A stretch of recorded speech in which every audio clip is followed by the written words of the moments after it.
warahmatullahi wabarakatuh.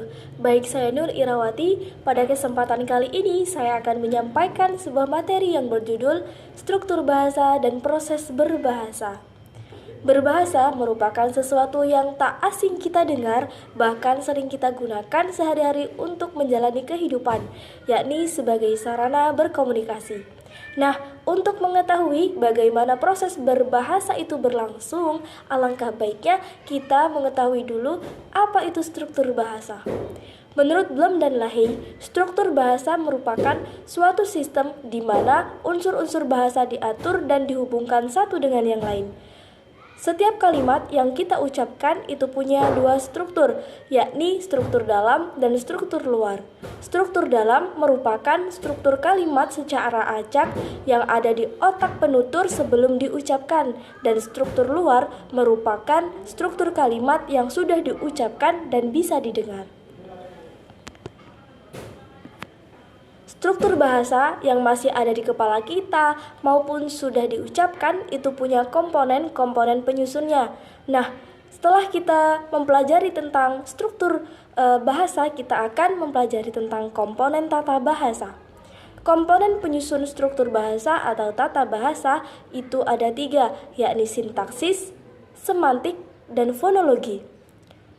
Untuk komponen yang pertama yakni komponen sintaksis. Sintaksis mempelajari urutan-urutan kata yang membentuk frase atau kalimat. Urutan kata dalam sintaksis terdiri dari subjek, predikat, objek, dan keterangan, atau bisa disingkat menjadi SPOK. Contohnya, saya main bola di lapangan. Saya sebagai subjek, main sebagai predikat, bola sebagai objek, dan di lapangan sebagai kata keterangan. Untuk komponen yang kedua yakni semantik. Semantik merupakan komponen tata bahasa yang mempelajari makna bahasa atau makna tanda bahasa. Jadi, semantik itu mengkaji makna suatu kalimat yang hendak diucapkan maupun sudah didengar. Nah, mengkaji makna tanda bahasa, misalnya ada seseorang yang memberikan isyarah menggunakan tangan melambai. Nah, tangan melambai ini mempunyai makna sapaan kepada orang lain. Nah, untuk komponen yang ketiga yakni fonologi. Komponen ini mempelajari tentang bunyi suatu bahasa. Nah, untuk selanjutnya, setelah kita tahu apa itu struktur bahasa dan kita tahu apa saja komponen-komponen penyusunnya, kita akan belajar tentang proses berbahasa. Menurut Musfiroh tahun 2007, pemrosesan bahasa adalah proses penyusunan atau enkode dan pengiriman pesan, serta penerimaan atau dekode dan pemahaman pesan.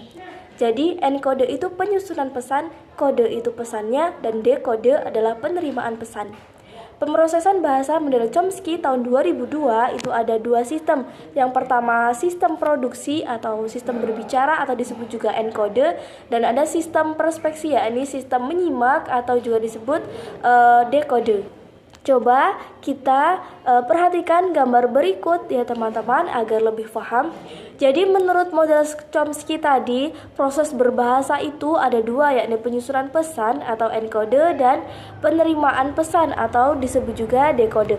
Seseorang yang ingin berbicara, dia akan melalui proses enkode atau penyusunan pesan dulu, yakni pertama di level semantik dulu, di mana seseorang harus menyusun maknanya terlebih dahulu, menyiapkan kosakata yang pas itu seperti apa.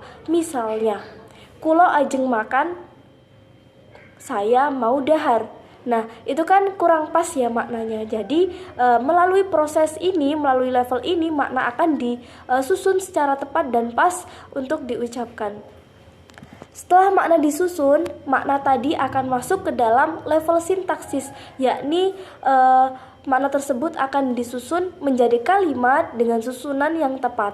Setelah kalimat jadi, akan masuk ke level yang terakhir, yakni level fonologi, untuk menentukan intonasi yang pas itu seperti apa. Misalnya, saya makan jambu monyet.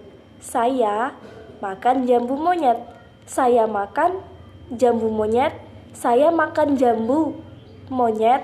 Nah, seperti itu. Jadi di fonologi ini cara kita menentukan intonasi berbicara yang pas itu seperti apa sesuai kalimat yang hendak kita katakan.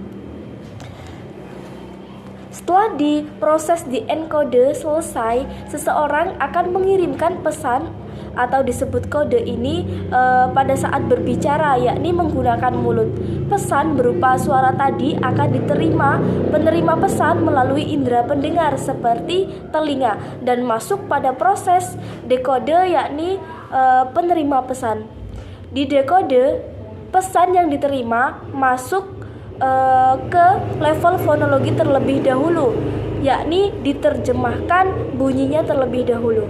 Kemudian masuk ke level sintaksis untuk disusun kata-kata dari bunyi yang kita dengar.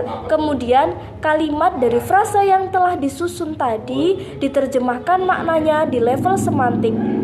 Jadi kita bisa mengetahui, oh orang ini berkata apa, orang ini menyampaikan informasi apa. Jadi kita bisa memahami perkataan orang yang mengajak kita berbicara. Baik teman-teman, itulah materi yang setelah saya sampaikan, semoga bermanfaat. Saya akhiri. Assalamualaikum warahmatullahi wabarakatuh.